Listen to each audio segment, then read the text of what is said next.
cha bọc mai bọc ôn ở cái này ngày này chỉ ngày mùi đại dương kịch thà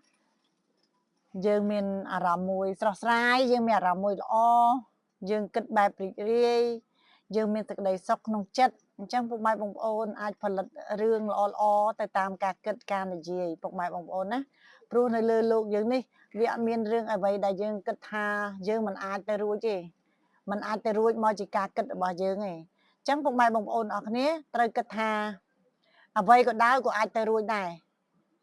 sầm khăn lơ dương kịch nâng ca công việc hiện tràn về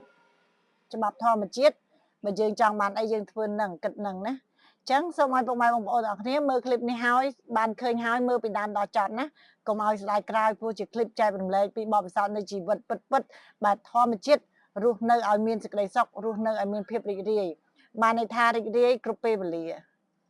ឧបសគ្គជារឿងធម្មតាកើតមកមានរូបមានទុកជារឿងធម្មតាតែបញ្ហាយើងអាចដោះបានដោយងាយងាយសบายបើសិនជាយើងគិតបែបច្បាប់ធម្មជាតិបើយើងធ្វើអ្វីក៏ដោយទង្វើល្អដែលយើងចាប់យកយើងកុំចាប់យកទង្វើណាដែលមិនល្អហើយកុំចាំចាប់កំហុសអ្នកដទៃនាំឲ្យឈឺចាប់ខ្លួនឯងអ្វីគ្រប់យ៉ាងកើតចេញពីការគិតរបស់យើងគិតឲ្យសบายយើងនឹងភាពរីករាយបើសិនជាយើងចង់ឲ្យខ្លួនយើងមានក្តីសុខយើងកុំទៅវិភាគរឿងគេច្រើនពេកយើងគិតតែរឿងខ្លួនឯងឲ្យមានក្តីសុខយើងត្រូវតែមាត់យើងនិយាយតែល្អតើយើងនិយាយល្អវាធ្វើឲ្យយើងមានសុខភាពល្អផ្លូវចិត្តផ្លូវកាយធ្វើឲ្យយើងអ្វី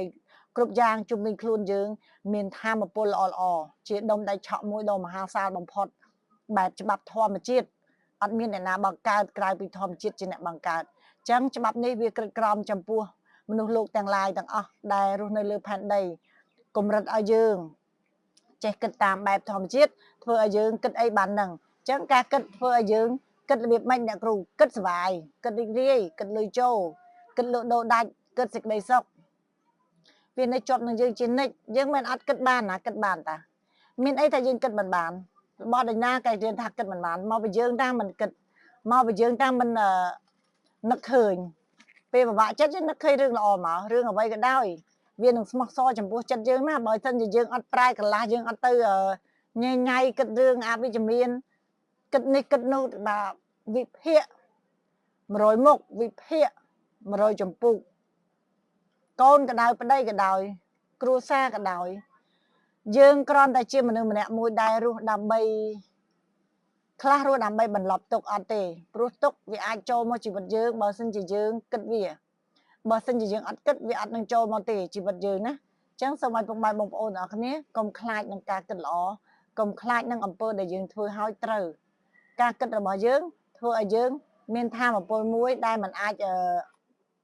និយាយបានអញ្ចឹងធម៌ពលអ្វីដែលយើងមិនអាចនិយាយបានន័យថាធម៌ពលអាក្រក់យើងនិយាយធម៌ពលល្អដើម្បីឲ្យធម៌ពលល្អចូលក្នុងជីវិតរបស់យើងធ្វើអ្វីបានសម្រេចដែរ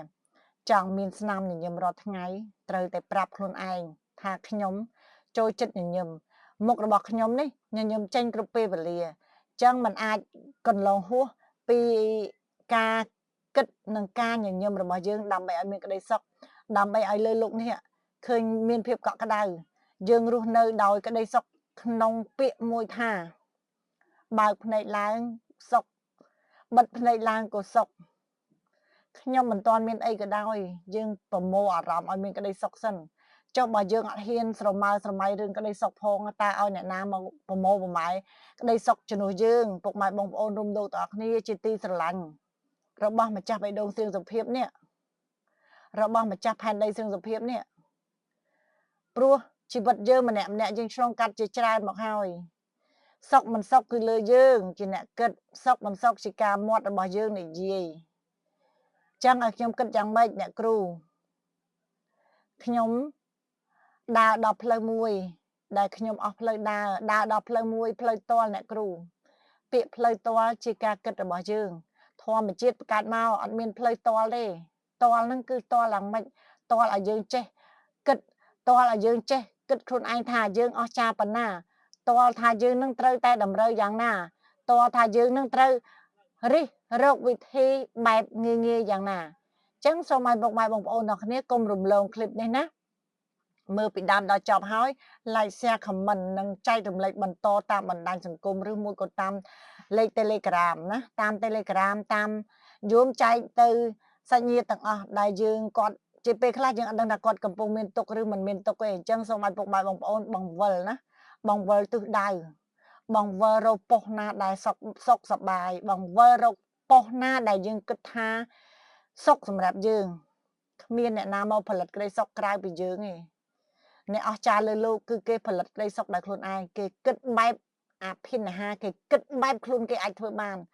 អ្នកទាំងនោះក៏គ្មានអ្វីខុសពីយើងដូចគ្នាដែរមានរូបរាងដូចគ្នាណាមានខួរក្បាលគិតដូចគ្នាមានមាត់មានភ្នែកនិយាយដូចគ្នាអញ្ចឹងសូមឲ្យពុកម៉ែបងប្អូនទាំងអស់គ្នាចាប់ផ្ដើមទៅវាអត់មានខាត់បងលុយវាអត់មានជាអីមួយដែលយើងគិតថាត្រូវខ្វះខាតនឹងគ្រាន់តែការគិតទេពុកម៉ែបងប្អូនចឹងខ្ញុំជាគ្រូបង្វឹកម្ចាស់ដោះបំណុលលើពិភពលោកហេតុអីបានខ្ញុំដាក់ឈ្មោះនឹងដោយសារខ្ញុំដោះរឿងជាច្រើនមិនមែនតែរឿងបំណុលលុយបំណុលប្តីបំណុលប្រពន្ធបំណុលកូនបំណុលផ្ទាល់ខ្លួនដែលស្រាយមិនចេញមិនហ៊ានប្រាប់អ្នកណាចងជាប់រហូតតតែខ្លួនឯងនឹងទៅណាមិនរួចខ្មាស់គេគ្រប់ជ្រុងមិនហ៊ានហាមាត់ទាំងអស់មិនហ៊ានអត់មានអ្នកណាទទួលស្គាល់តតែខ្ញុំទៅជួបហើយឲ្យគាត់ទម្លាក់ចោលជាមួយនឹងខ្ញុំចាត់ការរឿងរបស់គាត់សារជាថ្មីរៀបចំជីវិតរបស់គាត់សារជាថ្មីឲ្យគាត់តែគាត់បដូរការគិតនិងតាំងចិត្ត 100% សម្រាប់ខ្លួនឯងថាខ្លួនឯងមានតម្លៃប៉ុណ្ណាមិនអាចបោះបង់ខ្លួនឯងចោលគិតអ្នកដទៃខ្លាំងពេករហូតដល់ថ្នាក់យើងញ៉ាំបាយគេមិនកើតញ៉ាំបាយមិនកើតវិបដិសារីអតីតកាលគិតមិនចេះចាប់រឿងដែលកន្លងហួសហើយគិតរកអីទៀតគិតបានអីអូខេពីមុនគិតចាស់បើអត់បានស្ដាប់ឃ្លីបអ្នកគ្រូអត់បានជួបអ្នកគ្រូអត់បានឮពាក្យសម្ដីអ្នកគ្រូនិយាយគិតចាស់អ្នកគ្រូពីមុនអត់ស្គាល់ច្បាប់ធម្មជាតិកូនអ្នកគ្រូគិតដូចគ្នាតែណាមិនរួចដូចគ្នា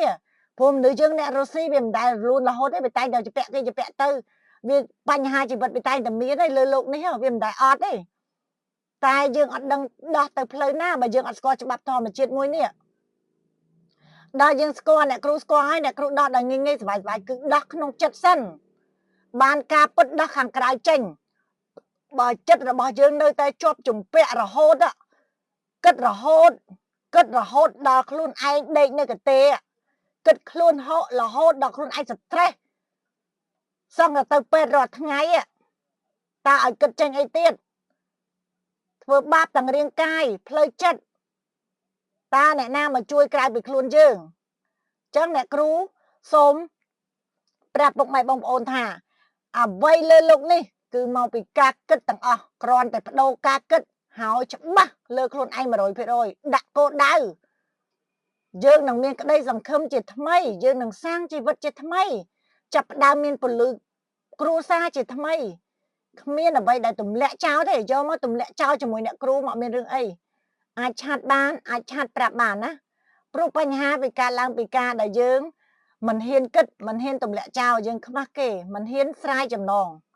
បើសិនជាពុកម៉ែបងប្អូនអាចស្រាយចំណងបានពុកម៉ែបងប្អូននឹងរួចខ្លួនពីចំណងអតីតកាលនិយាយមួយអ្នកគ្រូមកអ្នកគ្រូស្រាយឲ្យទម្លាក់លើអ្នកគ្រូមកពុកម៉ែបងប្អូនបើមិនហ៊ានប្រាប់អ្នកណាព្រោះរឿងបញ្ហាវាកើតឡើងពីណាយើងរកដើមចងហើយយើងស្រាយវាស្រាយឲ្យស្រឡះខ្លួនណាចឹងអ្នកគ្រូក្រុមប្រាប់ថាបើសិនជាអត់មានអ្នកប្រឹក្សាទេអាចប្រឹក្សាជាមួយអ្នកគ្រូដាក់គិតថ្លៃសេវា086 5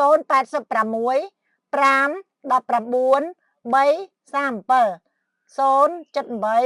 322 968ដាក់ឥតគិតថ្លៃសេវាប្រឹក្សាមករឿងអីក៏ដោយអ្នកគ្រូអាចស្រាយចេញឲ្យទាំងអស់គ្មានអ្វីខ្លាំងជាងយើងពិភាក្សាទម្លាក់រឿងអវិជ្ជមានពីអតីតកាលចោលទេកុំស្រមើស្រមៃអត់ប្រយោជន៍ស្រមើស្រមៃពេលឥឡូវនេះកំពុងគិតអីនេះអនាគតយើងទៅខាងម៉េចនោះកូនប្តីប្រពន្ធឬមួយក៏គ្រួសារទាំងមូលបើសិនជាយើងធ្លាក់ចូលអន្លង់នឹងតើយើងគិតយ៉ាងម៉េចចឹងអ្នកគ្រូក៏សូមអរគុណណាពុកម៉ែបងប្អូនអាចប្រឹក្សាបានបើសិនជាមើលឃ្លីបវីដេអូអ្នកគ្រូហើយមិនយល់ច្បាស់អរគុណសម្រាប់ពុកម៉ែបងប្អូនទាំងគ្នាដែលបានមើលឃ្លីបអ្នកគ្រូពីដើមរហូតដល់ចប់សូមឲ្យពុកម៉ែបងប្អូនមានសុភមង្គលសូមឲ្យពុកម៉ែបងប្អូនគិតតែរឿងល្អៗគ្រប់យ៉ាងចូលក្នុងជីវិតមានរឿងអីដែលគិតមិនចេញសូមឲ្យពុកម៉ែបងប្អូនគិតថាគិតចេញគិតរឿងល្អៗ នោះជីវិតបុកម៉ែបងប្អូនមានតែក្តីសុខស្នាមញញឹមគ្រប់ពេល